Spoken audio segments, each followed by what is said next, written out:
Hello, क्या आपने कभी सोचा है कि कैंसर कैसे होता है? ये एक डरावना सवाल लग सकता है, लेकिन इसे समझना इससे लड़ने का पहला स्टेप है। तो आइए इसे सबसे आसान तरीके से समझते हैं। सबसे पहले, कैंसर क्या है? बेसिकली हमारी बॉडी खरबों सेल्स से बनी है। ये सेल्स एक ऑर्गेनाइज्ड तरीके से बढ़ते हैं, डिवाइड होते हैं और मर जाते हैं। लेकिन कभी-कभी चीजें गलत हो जाती हैं। एक ऐसे सेल की कल्पना करें जो सभी रूल्स को इग्नोर करता है। यह बढ़ता और डिवाइड होता रहता है, भले ही इसे नहीं करना चाहिए। इस तरह कैंसर शुरू होता है। अब बात करते हैं कि इस केओस का कारण क्या है। मेन कल्प्रिट, हमारे डीएनए में बदलाव। यही हमारे सेल्स के लिए इंस्ट्रक्शन मैनुअल है। इन बदलावों को म्यूटेशन कहते हैं। ये बाई चांस हो सकते हैं या उन चीजों की वजह से जिनसे हम अपनी डेली लाइफ में एक्सपोज होते हैं। एक बड़ा कारण है स्मोकिंग। सिगरेट केमिकल्स से भरी होती हैं जो आपके डीएनए को डैमेज कर सकते हैं। इसीलिए स्मोकिंग इतने तरह के कैंसर से जुड़ी है, खासकर लंग कैंसर से।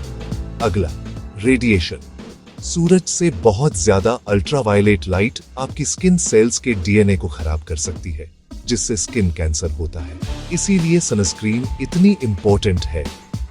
एक और फैक्टर, कुछ इन्फेक्शंस। उदाहरण के लिए ह्यूमन पेपिलोमा वायरस या एचपीवी सर्वाइकल कैंसर के रिस्क को बढ़ा सकता है। हेपेटाइटिस बी और सी लिवर कैंसर का कारण बन सकते हैं। इसीलिए वैक्सीन्स इंपॉर्टेंट है। यह न भूलें कि हम क्या खाते पीते हैं। प्रोसेस्ड फूड, रेड मीट या बहुत ज्यादा अल्कोहल वाला डाइट आपके रिस्क को बढ़ा सकता है। दूसरी ओर, खूब सारे फल और सब्जियां खाने से आपके सेल्स को बचाने में मदद मिल सकती है। फिर जेनेटिक्स भी है। कभी-कभी लोगों को अपने पेरेंट्स से फॉल्टी जीन्स विरासत में मिलते हैं। इसका मतलब यह नहीं है कि आपको डेफिनेटली कैंसर होगा, लेकिन यह आपके चांसेस को बढ़ा सकता है। एज भी इंपॉर्टेंट है।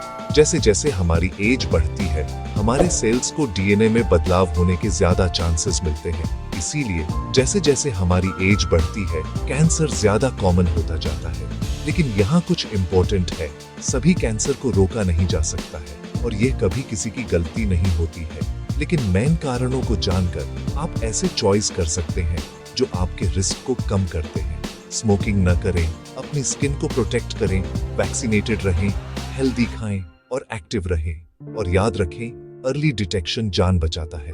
रेगुलर चेकअप करवाएं और अगर कुछ ठीक नहीं लग रहा है तो अपने डॉक्टर से बात करें। तो इस तरह कैंसर होता है और इसके मेन रीजन यही है। ये डरने के बारे में नहीं है, ये स्मार्ट होने, इन्फॉर्म्ड रहने और अपनी हेल्थ के लिए छोटे स्टेप्स उठाने के बारे में है। देखने के लिए थैंक्स और अपना ध्यान रखें।